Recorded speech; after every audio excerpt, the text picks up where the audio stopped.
안녕하세요. 저는 30살 미혼 여성인데요.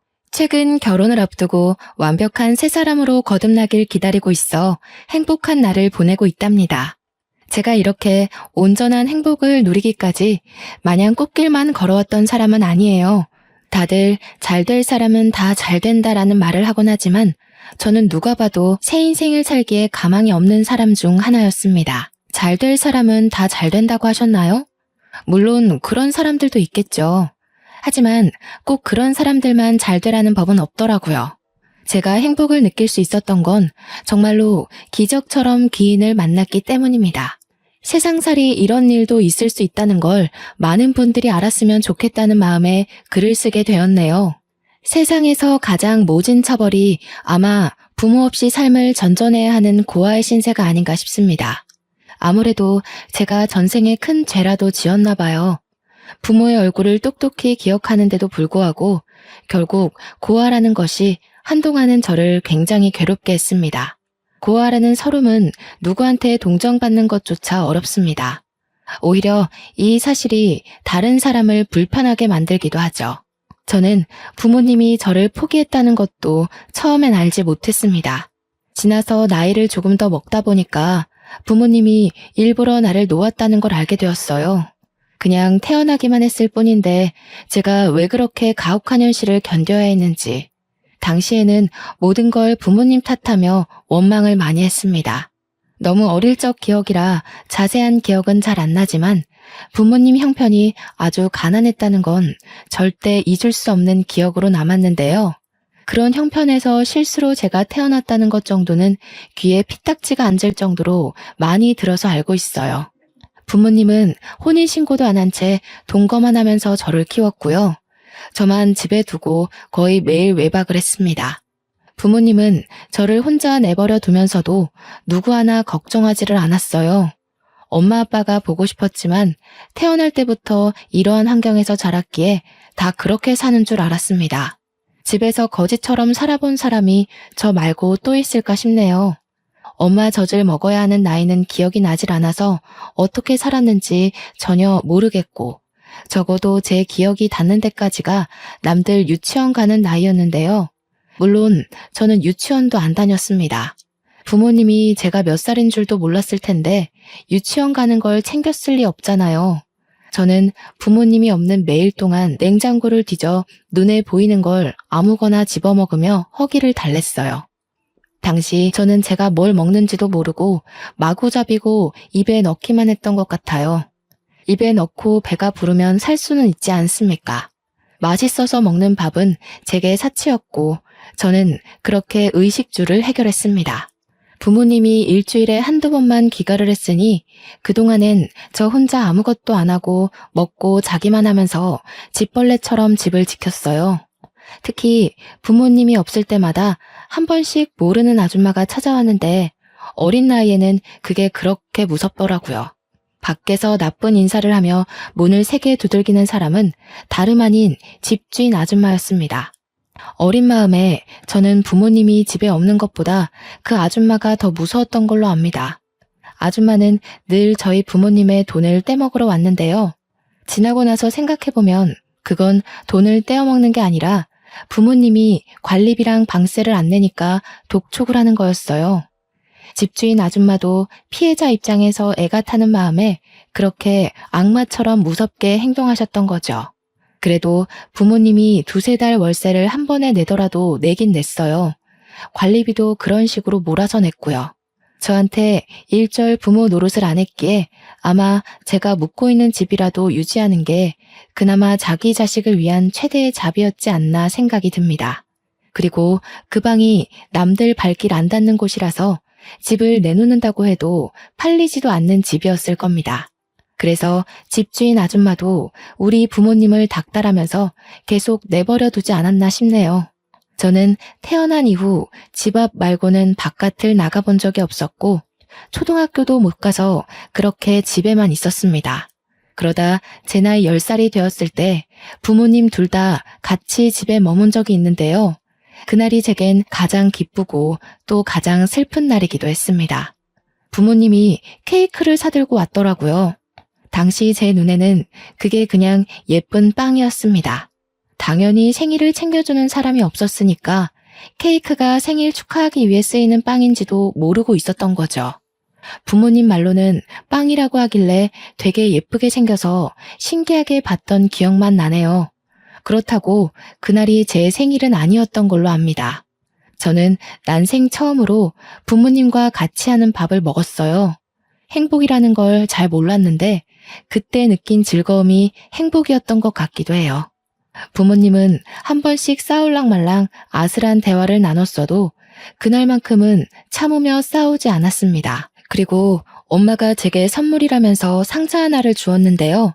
뚜껑 열고 닫는 휴대폰이었어요. 다정아, 휴대폰 알지? 요즘은 세상이 위험해서 어린이들도 휴대폰을 꼭 들고 있어야 돼. 위험한 일이 생기면 누구한테든 연락해야 하니깐. 저는 휴대폰이라는 것 자체에 이미 흥분을 해버려 저를 향한 부모님들의 미묘한 시선은 느끼지 못했습니다.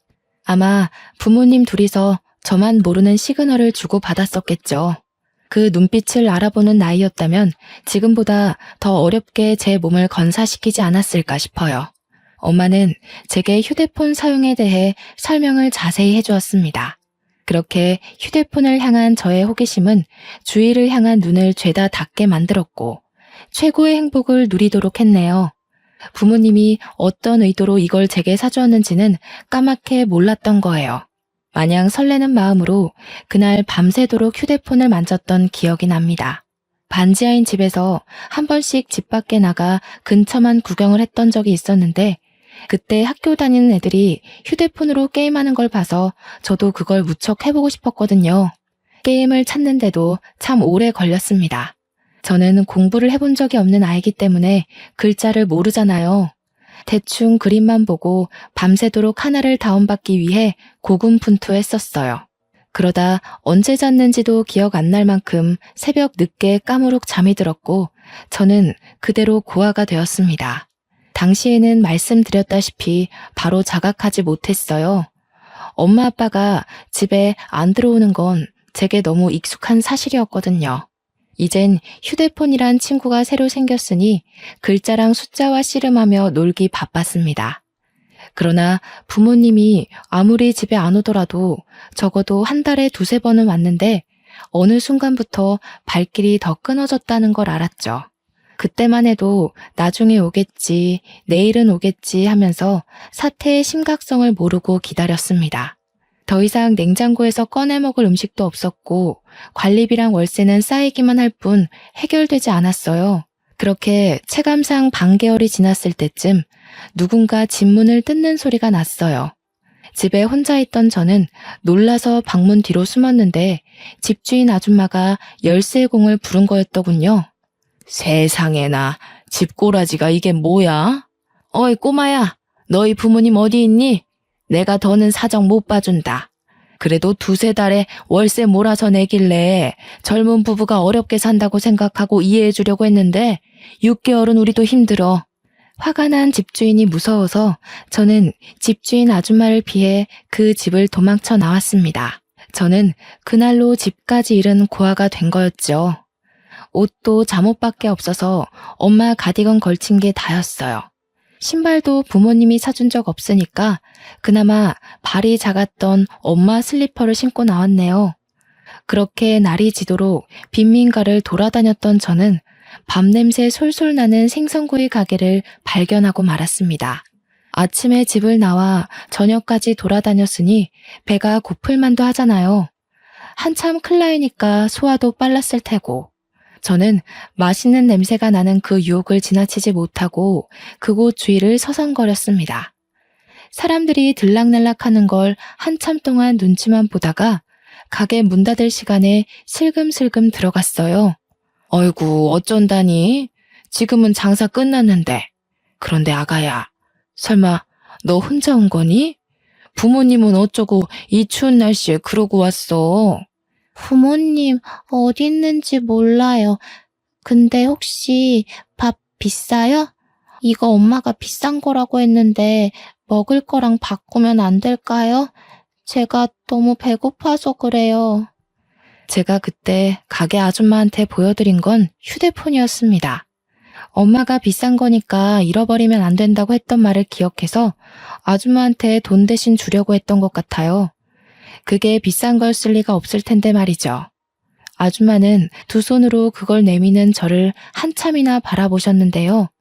쫓겨날까봐 무서워서 아줌마 시선을 괜스레 피하면서 서 있었죠. 그런데 아줌마는 말없이 가게 문을 닫더니 저를 자리에 앉히곤 주방에 들어가더라고요. 뚝딱뚝딱 금세 무언가 두들기고 지지는 소리가 났습니다. 곧 쟁반에 따뜻한 밥과 함께 돌아오셨어요. 그때 먹은 고등어 구이를 제가 아직도 잊지 못합니다. 여전히 제게 세상에서 제일 맛있는 음식이 고등어이기도 하고요. 고등어 말고도 처음 먹어보는 반찬이 참 많았는데요. 아줌마는 제가 밥을 다 먹을 때까지 하나하나 챙겨주셨습니다. 손수 물도 떠다 주면서 국이랑 같이 먹어야 안 체한다고 계속 신경을 썼죠. 그래서 너는 어디서 온 거니? 얼마나 돌아다닌 거야? 엄마 아빠 어디 갔는지 몰라? 전화기 들고 있으면서 전화라도 해보지 그랬어. 아줌마가 연락해줄까? 엄마, 아빠 전화번호 몰라요. 집에서 집주인 아줌마가 돈 내라고 무섭게 하는 바람에 도망쳐 나온 거예요. 나중에 다시 가보려고요. 저는 아줌마가 물어보는 질문에 하나같이 모른다고 대답하면서 제가 겪었던 일들을 말해주었습니다. 그러니 아줌마는 제가 처했던 상황을 단번에 눈치챘나 봐요.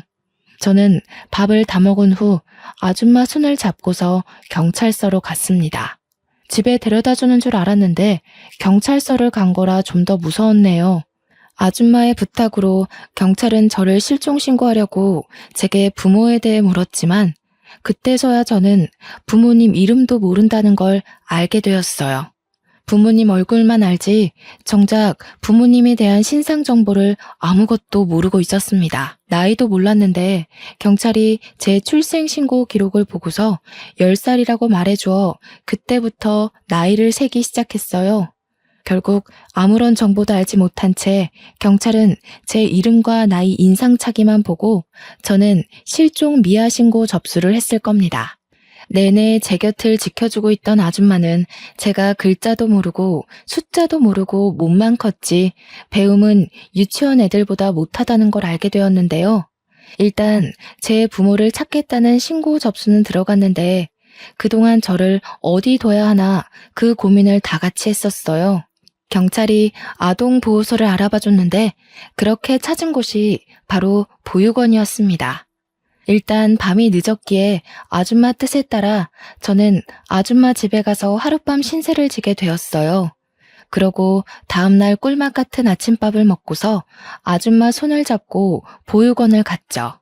그러나 보육원 분위기는 생각보다 삼엄했고 원장님의 말씨는 친절했으나 표정이 예사롭지 않다는 걸 아줌마가 느낀 것 같더라고요. 그날 보육원 두세 군데를 더 돌아다녔던 걸로 알아요. 아줌마가 저를 맡겨둘 만큼 멀쩡한 보육원을 발견하지 못했기 때문이라는 걸 나중에 알았습니다. 지금 이 글을 쓰면서도 아줌마가 참 좋은 분이라는 걸 새삼 다시 느끼고 있네요. 그렇게 아줌마는 마음에 드는 보육원을 찾지 못해서 뺑뺑 돌기만 하다가 또 밤이 왔습니다.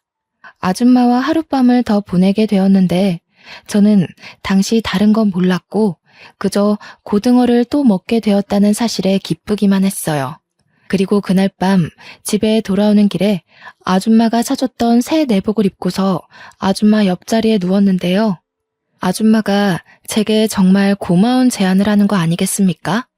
이름이 다정이라고 했지? 다정아, 너만 괜찮다면 아줌마랑 같이 지낼래? 아줌마도 평생 혼자 살아왔거든. 이참에 우리 한번 친구가 되어볼까? 아줌마랑 친구하면서 지내다가 부모님한테 연락이 오면 그때 돌아가면 되잖아. 친구요? 아줌마랑 저는 어른이고 아이인데 친구가 될 수 있어요? 혹시 아줌마도 초등학교 가야 되는 나이예요? 그런 건 아니고 친구라는 건 서로 친구하고 싶은 마음만 있으면 얼마든지 친구할 수 있는 거야. 아줌마도 다정이가 좋고 다정이도 아줌마를 좋아해주면 가능하지. 그럼 나 계속 그 물고기 먹을 수 있어요? 고등어? 아줌마랑 친구하면 고등어 계속 먹는 거예요? 그러면 저 아줌마랑 친구할래요. 한참 어른과 어린 제가 친구를 한다는 게 당시에는 이해하기 어려웠지만 저는 그때 고등어를 또 먹을 수 있다는 생각 덕에 좋아라 했던 걸로 기억합니다. 그렇게 저는 아줌마 일을 도와가며 고등어도 매일 먹으면서 밥 부족하지 않게 잘 먹고 잘 자랐죠. 아줌마가 자비를 써서 제 학교까지 보내주었는데요. 제가 초등학교 입학 당시 너무 늦은 나이기도 했고 또 유치원 수준도 못 미칠 만큼 배운 게 없어서 결국 특별반 수업을 들어갔습니다. 장애인 친구들이 수업받는 곳이었는데 저 또한 인지 능력이 낮아서 수업 진도가 잘 맞았던 걸로 기억해요. 특별반 친구들은 저보다 어린애도 있었고 한두 살 많은 언니 오빠들도 있었는데요. 학교 다니는 게 그렇게 재미있는 건 줄 몰랐어요. 공부도 친구들과 노는 것도 또 급식 먹는 것도 제겐 하나같이 놀이나 다름없었을 만큼 즐거움을 얻었습니다. 집에 오면 아줌마가 제 공부와 숙제를 봐주기도 했어요. 아줌마가 저에게 가르쳐 줄 수 있는 지식까지는 계속 과외 선생님처럼 알려주고 가르쳐 주었습니다. 공부에 재미를 붙인 저는 정말 무섭게 배움을 습득했고 그렇게 중학교, 고등학교까지 아줌마의 뒷바라지를 받으며 다녔어요. 그때까지도 제 친부모에 대해서 경찰에선 연락조차 없었네요. 부모님을 만난 적도 없었다는 거예요. 하지만 상관이 없었습니다. 오히려 부모님이 절 찾는다면 그게 서운할 것 같았어요. 아줌마와 지내는 하루하루가 너무 재밌었거든요. 이전에 부모님 울타리 안에서 살았던 기억이 생생하게 남아 있었는데 그 지난날과 당시가 비교되면서 아줌마 곁을 벗어나고 싶지가 않았거든요. 아줌마가 가끔은 부모님 언급을 하면서 보고 싶지 않냐고 묻기도 했는데 저는 오히려 아줌마한테 부모님 얘기하지 말라고 툴툴거렸네요. 그때가 행복하지 않았다는 걸 제 몸이 본능적으로 기억하고 있는 거겠죠. 살다 보니까 아줌마는 왜 지금까지 혼자 살고 있는지 궁금할 때가 있었습니다. 한날은 같이 밥을 먹다가 질문을 참지 못하고 물어본 적 있었어요. 이 아줌마도 결혼할 뻔한 아저씨가 하나 있었지. 그런데 아저씨 집안이 아줌마를 너무 싫다고 해서 어쩔 수 없이 헤어졌어. 그 아저씨 말고는 마음에 드는 남자가 없었으니까 지금껏 혼자겠지? 아줌마 완전 순정파였네요.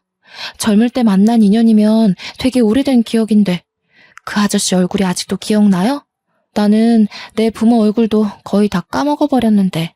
그럼 기억이 나지. 많이 좋아했었으니까. 이렇게 한 사람 오래 좋아하는 것도 참 할 짓이 못 돼. 차라리 여기저기 아무 남자나 만날 수 있는 그런 사람이라면 좋겠다, 나도. 네, 아줌마는 그런 거 안 어울려요. 그리고 그렇게 예쁜 사람들이 어디 좋은 사람인 줄 알아요? 여기저기 찔러보는 사람 치고 정직하고 올곧은 사람 없다는 것에 제 인생을 걸게요. 아줌마와 저는 아줌마가 처음 제안을 했던 것처럼 정말 친구로서 참 돈독한 사이가 되어갔습니다. 이건 가족을 넘어서 친구라고 정해야 하는 게 아줌마와 제 사이를 더 잘 설명할 길이라 확신합니다. 제가 고등학교까지 전교 7등으로 무사히 졸업을 마쳤는데 아줌마가 제 대학까지 보내주려고 등록금 얘기를 꺼내더라고요. 기다렸다는 듯이 말하면서 자기가 그동안 적금 모아둔 거 있다고 흔쾌히 저한테 주겠다는 거 있죠. 저한테 아낌없이 퍼주는 아줌마에게 너무 감사하면서도 동시에 받기만 하는 것 같아서 미안했습니다. 물론 대학 등록금은 정말 필요가 없었어요. 제가 수석으로 입학하는 덕에 장학금을 받고 다니게 되었거든요. 그 말을 해줬더니 아줌마가 정말 많이 기뻐하면서 자기 딸인 것 마냥 기특하다고 칭찬해주더군요. 나 아줌마 없었으면 이렇게 못 컸다는 거 알죠? 나 걷어줘서 정말 고마워요. 이젠 저도 어른 됐으니까 제가 다 갚아드릴게요. 시끄러워. 걷어주긴 무슨. 네가 다 늙은 나를 걷어준 거지. 어디서 내가 이런 보물 같은 친구를 얻었나 모르겠네. 아줌마야말로 다정이가 너무 잘 커져서 고마워. 아줌마는 여태까지 제게 해주었던 모든 걸 전혀 갚을 필요 없다면서 오히려 저더러 남 생각하지 말고 열심히 살아주기만 하라고 했습니다. 저는 아줌마가 이렇게 반응할 줄 알았어요. 제가 말로 하면 안 받을 걸 알기에 결국 저는 몸소 직접 실천하기로 마음먹었죠. 대학을 다니면서도 학교 내에서 근로생으로 알바를 했고 제가 들어오는 모든 돈을 쓰지도 않고 온전히 모았습니다. 물론 아줌마 몰래 모았던 돈이에요.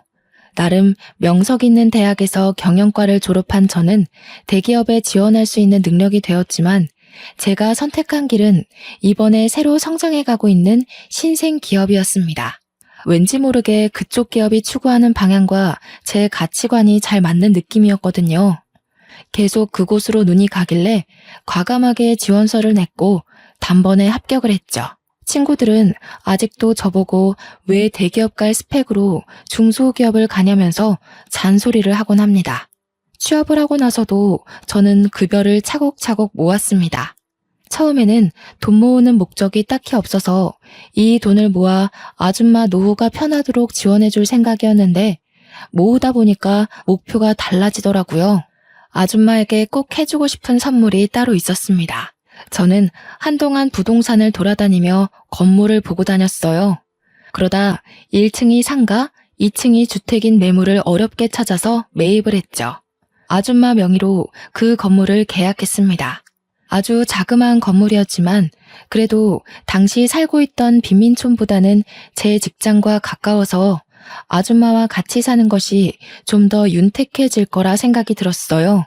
아줌마한테도 매번 집이랑 가게랑 30분은 걸어야 돼서 새벽 일찍 일어나고 밤늦게 집까지 걸어가고 하느라 보통 힘든 일이 아니었거든요. 앞으로는 바로 10초 거리의 집이 위층에 있으니까 몸 건강 챙기면서 장사하기에 훨씬 편할 거 아니겠어요?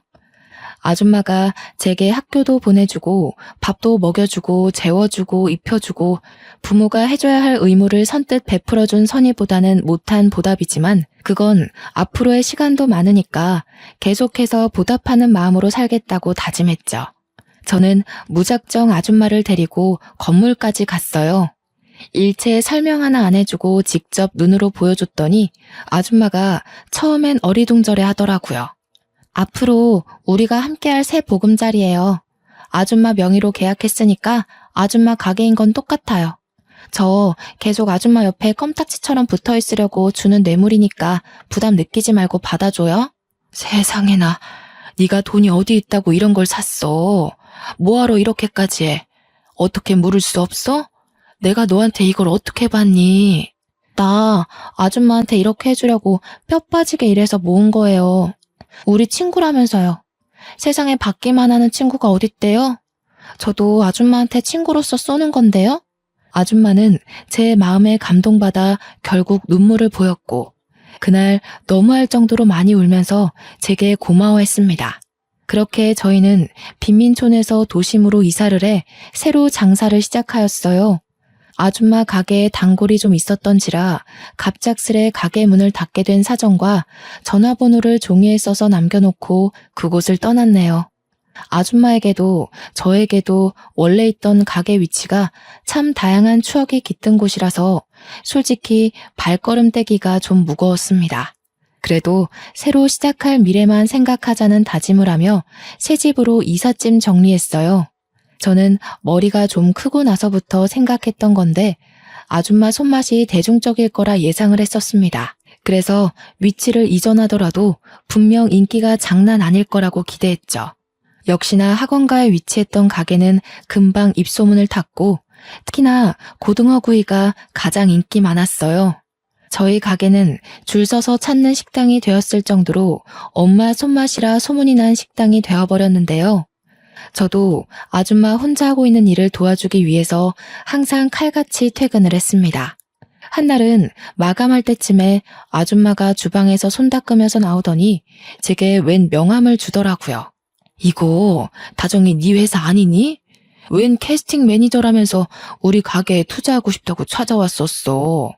이런 거 뭐 어디 방송 내보내는 거야? 아니면 우리 가게 홍보해준다는 건가? 제가 일하는 곳은 식품계 쪽으로 성장해 가고 있는 기업이었는데 아줌마 말하는 걸 들어보니 그곳에서 파견된 컨설턴트가 아줌마한테 프랜차이즈 사업을 제안했나 보더군요. 사업 보고서를 내밀면서 뭐라 설명을 했다는데 아줌마가 일단은 바빠서 생각해 본다고 하고 보냈다네요. 아줌마한테 프랜차이즈에 대한 설명을 해주었는데 아줌마는 딱히 원하는 눈치가 아니었어요. 아줌마도 그렇고 저도 그렇고 솔직히 지금 매출로도 충분했거든요. 이미 가게 하나만으로 억대를 찍고 있었단 말이죠. 그래서 이 이상의 욕심은 일절 없었습니다. 고민 끝에 저희는 제의를 거절하기로 결정해버렸죠. 어차피 우리 회사에서 온 제안이니까 제가 말하겠다고 하고 아줌마 대신 그 컨설턴트를 찾아가 확실하게 거절 의사를 밝혔습니다. 그 남자가 저를 몇 번 더 설득하려고 추파를 던졌지만 가게 하나인 게 메리트고 저희는 그게 좋다고 했더니 컨설턴트가 결국 알겠다며 포기하고 말더군요. 그런데 그게 높은 사람한테 보고가 갔나 보더라고요. 며칠 뒤의 일이었습니다. 퇴근한 뒤 차를 타고 집 앞에 도착했는데 아줌마가 어떤 정장 입은 아저씨와 대화 중인 게 보였어요. 정장 입은 사람이 찾아온다는 건 기업이라는 거고 사업화가 목적인 사람이라는 건데 최근 그런 제안을 받은 곳은 우리 회사잖아요. 어쩐지 그 컨설턴트가 쉽게 제 거절을 인정을 한다 싶었어요. 결국 윗사람에게 말했나 보네요. 멀리서 봐도 아줌마가 난처해하는 게 보였어요. 저보다 높은 직급이라 할지라도 이런 식의 무례함은 싫었기에 따끔하고 명확하게 의사 표현을 해줘야겠다고 급하게 들어갔는데요. 세상에나 단순히 높은 직급이 아니더군요. 생각지도 못했던 우리 회사 대표님인 거 아니겠습니까? 어머, 대표님께서 여기까지 어쩐 일로... 안녕하세요. 저는 경영팀 소속 이다정 사원입니다. 혹시 사업 제의 때문에 오신 거라면 죄송하지만 저희 가게는 생각이 없어서요. 이다정? 우리 회사 직원이었군요. 그런 줄 알았더라면 이렇게 빙빙 돌아오진 않았을 텐데. 그럼 다정 씨가 우리 정순 씨 딸인 겁니까? 듣자 하니 아줌마가 저를 딸로 얘기한 눈치였습니다. 저도 눈치껏 딸이 맞다고 얘기를 해줬죠. 그런데 아까부터 계속 아줌마가 울고 있는 게 신경이 쓰이더라고요. 무슨 대화를 나눴길래 웬만한 일 아니고선 눈물을 잘 보이지 않는 아줌마가 울게 된 건지 걱정되었습니다. 설마 대표님이 프랜차이즈로 협박이라도 한 건가 싶어 나름대로 빨리 상황 파악하려고 했거든요. 그런데 마음을 추스른 아줌마가 하는 말에 저는 감히 제가 나설 수 없는 상황이라는 걸 알아버렸지 뭡니까. 그만 돌아가요, 구용씨. 나는 이제 우리 다정이랑 단란하게 사는 것만으로도 좋게요. 결혼 욕심은 진작에 다 털어버렸어요. 내 옆에는 우리 다정이만 있어주면 돼요. 알고 보니 프랜차이즈 문제가 아니었더군요. 우리 회사 대표님이 아줌마와 결혼할 뻔했다가 파토난 그 아저씨라는 거 아니겠어요? 그 사실을 눈치채고 나서부턴 무슨 반응을 보여야 할지 몰라서 벙어리처럼 서 있기만 했습니다. 가만히 듣고 있으니까 어느 정도 당시의 분위기가 파악되더라고요. 대표님이 여길 찾아온 건 프랜차이즈 때문이 맞으나 제가 나타나기 전까지 하고 있던 대화는 아줌마와의 재결합이었던 겁니다. 아줌마는 대표님의 결혼 제안을 거절하고 있는 상황이었던 거예요. 아줌마가 계속 대표님더러 가라고 밀고 보채니까 이젠 대표님이 저한테 부탁하기 시작하는데 이제 막 상황 파악한 저야말로 얼마나 난감했는 줄 아십니까? 다정 씨라고 했지요. 제가 우리 정순 씨 이대로 또 못 놓쳐서 그래요. 이젠 반대할 어른들도 없고 제가 정말 잘해줄 수 있는데 정순 씨가 다정 씨랑 있는 게 행복하다고 저를 거들떠도 안 보내요. 다정 씨가 어떻게 설득 좀 해주면 안 될까요? 내가 정말 크게 보상할게요. 저희 대표님은 원래부터 선한 아저씨라고 회사에서 소문이 자자한 사람이에요. 직원들 복지에 무엇보다 크게 신경 쓰는 사장이라고 젊은 세대로부터 입소문 제대로 타기 시작한 기업이거든요. 그렇게 많은 사람들의 존경받고 가진 것 많은 대단한 사람이 아줌마와 마찬가지로 한 사람을 잊지 못해 저한테 부탁을 하고 있는데 그 모습이 얼마나 절절하던지. 새삼 둘이서 젊은 시절 얼마만큼 서로를 좋아했는지 간접적으로 느껴지는 듯 했습니다. 사실 아줌마 또한 대표님을 못 잊고 있다는 것 제가 제일 잘 알고 있지 않습니까? 핑계로 대표님과의 인연을 끊어내려고 하는 듯한데 저는 그게 아줌마의 진심이 아니라는 걸 진작 눈치챘어요. 그냥 다가갈 용기가 없어서 매번 물러나기만 했던 마음이라서 저렇게 도망만 치려고 한다는 걸 충분히 알 수 있었다는 거죠. 그래서 제가 어찌했겠습니까? 일단 대표님을 먼저 설득해서 집으로 보낸 뒤에 며칠간 아줌마를 나무라며 강하게 설득을 했습니다. 됐다니깐 그러네. 다 늙은 마당에 무슨 부귀영화를 누리겠다고 결혼을 해. 나는 말했다시피 지금 너랑 둘이 이렇게 지내는 게 훨씬 좋아. 남자고 뭐고 다 필요 없어. 아줌마가 뭘 모르네. 서로 좋아해서 결혼까지 가는 거 생각보다 힘든 일이야. 결혼이 그렇게 쓸모없는 거면 나도 결혼하지 마? 나도 아줌마랑 둘이 사는 게 좋은데 우리 둘 다 결혼하지 말고 평생 친구만 할까? 너는 나랑 다르지. 너는 한참 젊잖아. 젊을 땐 일부러 나쁜 사랑도 해보고 하는 거야. 나는 이미 끝났어. 얼마 남지 않은 세월 그냥 조용히 있다가 가는 게 소원이야. 나는 아줌마가 대표님이랑 결혼하면 행복할 거라는 걸 알아. 아줌마가 대표님 얘기할 때마다 소녀처럼 웃는 걸 봤는데 누구 눈을 속이려고 그래? 나한테 솔직한 사람이 되라면서 왜 아줌마는 자꾸 자기 마음을 모른 척한대? 결혼이 뭐 대단한 거야? 살아보고 아니면 끝내더라도 기회가 왔을 때 좋아하는 사람이랑 같은 길은 걸어봐야지. 매일 밤 아줌마를 설득하느라 온갖 좋은 말을 꺼낸다고 에너지 소비를 좀 많이 했네요. 그래도 제 노력이 단단하게 닫혀있던 아줌마의 마음의 문을 여는데 용기를 심어줬나 봅니다. 덕분에 아줌마랑 대표님이 대표님 사무실에서 재회를 했고 그날 뒤로 아줌마 손가락에는 청혼 반지가 끼워져 있었습니다. 아줌마는 그동안 마음을 숨겼던 게 신기했을 만큼 정말로 기뻐했어요. 결혼 날짜를 잡고 결혼 준비를 하는데 제게 마냥 엄마 같기만 하던 아줌마가 그렇게 여자처럼 사랑스러워 보일 수 있다는 걸 처음 알았습니다. 아줌마와 긴 시간을 함께 했다고 생각했는데 대표님이 나타나고부턴 제가 몰랐던 부분이 많다는 걸 느꼈어요. 행복해하는 아줌마를 보면서 저 또한 기쁘다가도 문득 오묘한 감정이 들더라고요. 아줌마랑 평생 같이 살 거라고 생각했고 한 번도 헤어짐 있을 거라고 상상한 적이 없었는데 막상 저보다 아줌마한테 더한 행복을 줄 수 있는 사람이 나타났다 보니까 제가 아줌마를 놓아주는 게 축복해주는 거란 생각이 들었어요. 그게 참 이상하게도 씁쓸했습니다. 사실 저와 아줌마의 관계는 언제든지 깨져도 이상할 게 없는 사이잖아요. 올 것이 왔다고 생각하는 게 당시에는 저를 위로하는 합리화였던 것 같네요. 두 분의 결혼은 저한테도 기쁨이었고 저는 그렇게 혼자 미리 마음을 정리하기로 했습니다. 휴대전화라는 것이 참 좋지 않습니까? 연락만 하면 아줌마와 언제든지 만날 수 있으니까 그렇게 위안을 삼았어요. 그런데 신혼여행을 다녀온 아줌마와 대표님이 회사로 출근하더니 사무실로 저를 바로 호출하더라고요. 아줌마한테서 사적인 방법으로 전화가 왔길래 대표님 사무실을 찾아가 봤습니다. 직원이 되고도 대표님 사무실은 방문해 볼 일이 없어서 처음 가보는 거였어요. 들어갔더니 대표님과 아줌마 그리고 웬 젊은 남자까지 함께 앉아 있더군요.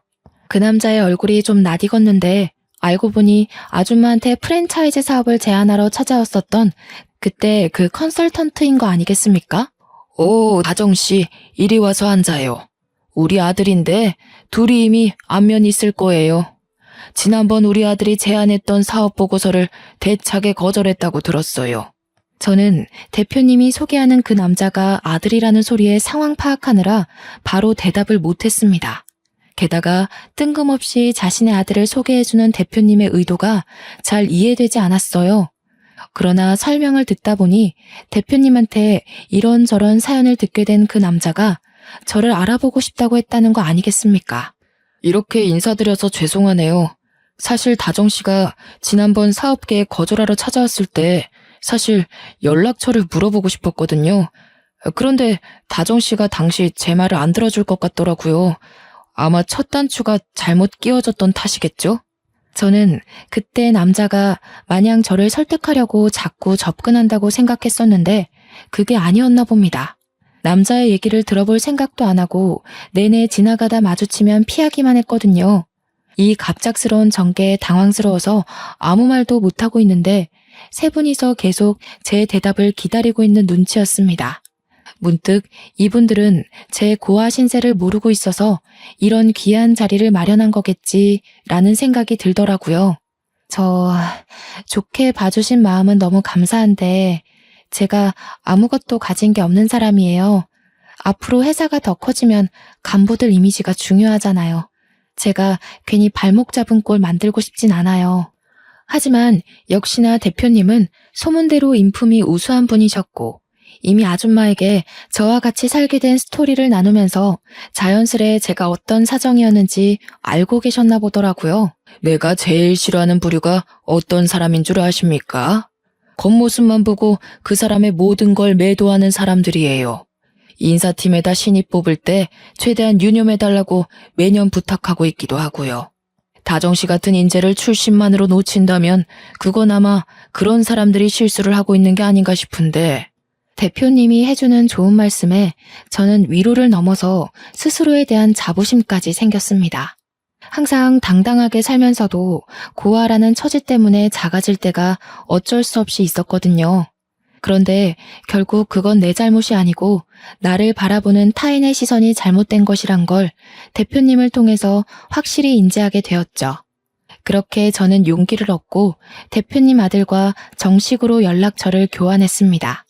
그 남자와 개인적으로 만나면서 마음을 키워가는데 대표님을 닮았는지 아들 되는 사람도 무척 너그럽더라고요. 생각하는 폭과 아량도 넓었습니다. 그렇게 이어져 온 인연이 얼떨결에 결혼까지 가게 된 겁니다. 그럼 관계가 어떻게 되겠습니까? 아줌마와 대표님이 결혼했으니 그 밑에 아들인 제 남편은 새엄마가 바로 우리 아줌마가 되는 거 아니겠어요? 그렇다면 저한테는 시모인 거잖아요. 무슨 이런 운명의 장난이 다 있단 말입니까? 사연 쓰느라 다시 과거를 정리하고 있는 이 시점에도 웃음이 막 나오네요. 저와 남편은 시댁으로 들어가 살게 되었는데 덕분에 아줌마와 한 지붕 아래 가족이 되었지 뭐예요? 제게 친구였던 아줌마를 어머님이라고 부르며 평생 한 식구가 된 거예요. 말로만 식구라고 노래 부르는 것 말고 서류상으로 정말 가족이 되니까 이게 또 기분이 남다르더라고요. 아마 저와 아줌마가 세상에서 가장 친한 시모와 며느리 사이가 아닌가 싶습니다. 솔직히 단연 1등이라고 자부할 수 있어요. 그리고 저와 시모가 원래 살던 곳은 시모가 장사일을 계속 하고 싶다고 해서 2층 주택까지 식당으로 싹 다 리모델링하여 1층, 2층 넓게 장사 중입니다. 저와 남편은 퇴근하고 와서 나란히 시모의 일을 도와요. 이렇게 시댁을 만나기까지 가족이란 정이 이 정도로 든든한 건지 몰랐습니다. 가족이 있다는 것만으로도 세상의 무게가 조금은 가볍게 느껴지더라고요. 유년 시절을 어렵게 보낸 제가 감히 이런 귀한 가족을 다시 얻게 되리라 기대조차 하지 못했거든요. 고아라는 운명을 받았으니 제게 주어지는 많은 차별과 시선은 어쩔 수 없는 숙명이라고 여기며 살려고 했는데 참 인생살이 신기하지 않습니까? 행복이라는 건 노력으로도 가능하고 기적처럼 찾아올 수도 있는 거고 공짜로 던져질 수도 있는 것이란 걸 깨달았어요. 또 누구한테나 조건 없이 들이닥칠 수 있다는 것도 알게 되었고요. 참, 이건 나중에 들어서 알게 된 사실인데 저의 친부모가 여태 연락이 없었던 이유를 최근에 전화 온 경찰한테 들었어요. 사실 친부모는 도박에 중독이 된 사람들이더라고요. 돈이 없으니 여기저기 꿔간 돈을 갚지도 않고 도박에 탕진하고 피해자들한테 신고를 왕창 받는 바람에 징역살이 중이라는 겁니다. 그동안 수십 번 신분 세탁을 하면서 여러 사람에게 사기치고 다녔대요. 법적으로 빠져나갈 구멍이 없어서 한 5년 동안은 징역살이 확정이라고 하네요. 생각지도 못한 친부모의 존재를 얼떨결에 듣게 되었지만 제 마음이 이미 친부모한테서 떠나버린 탓에 그리 큰 타격은 아니었습니다. 다만 혹시라도 친부모 꼬리표를 떼지 못한 그들이 제 앞길에 나타나는 일이 생길까봐 그건 좀 두렵네요. 만약 나중에 제가 더 성공하고 나서 핏줄 연연하며 키워준 값 내놓으라고 찾아온다면, 그 때문에 우리 가족한테 피해가 간다면 죽을 때까지 용서 안 하고 복수를 해줄 겁니다. 제 인생 여기까지 오는데 너무 아슬아슬하고 기구했는데요. 사람은 조건 없이 누구나 행복할 기회가 있다는 걸 알게 해준 시댁이 정말 감사할 따름입니다. 누가 뭐래도 제 인생의 가장 큰 은인이고 잊지 못할 사람은 당연히 시모이지 않습니까? 저는 아직도 시모에게 못다 갚은 은혜를 보답하는 중이고 여전히 예전처럼 엄마 딸로 지내고 있답니다. 그리고 다음 달이면 저와 남편이 정식으로 부부가 되는 날이에요. 시부가 정말 예쁜 식장을 큰돈 들여서 대여해 주셨습니다. 야외는 아닌데 야외처럼 하늘이 활짝 보이는 식장이었어요. 그 식장을 보러 가서 남편과 장난삼아 단상까지 걸어가는데 문득 많은 생각이 들더라고요. 정말 많이 외로웠고 아팠을 어린 시절 저에게 고생했다고, 버텨줘서 고맙다고 수없이 말을 했습니다. 다음 달에 올 결혼식은 저에게 큰 기억으로 남을 것 같아요. 생일도 한번 챙겨본 적 없던 제가 태어나서 처음으로 사람들에게 가장 큰 축복을 받는 날일 거잖아요. 상상만 해도 심장이 두근거리고 긴장이 되는 거 있죠? 단언컨대 그날 화장 지워지도록 눈물을 흘리지 않을까 싶습니다. 저더러 태어나줘서 고맙다고 얘기하는 남편이랑 시댁 식구와 이대로 영원히 행복했으면 좋겠어요. 저는 인생의 비탈길을 좀 빨리 걸었다고 생각하렵니다. 앞으론 평평한 아스팔트 길을 부드럽게 달릴 기대만 하면서 이 글을 마무리하겠습니다. 긴 글 감상해 주셔서 너무 감사드리고 늘 행복하시길 바래요.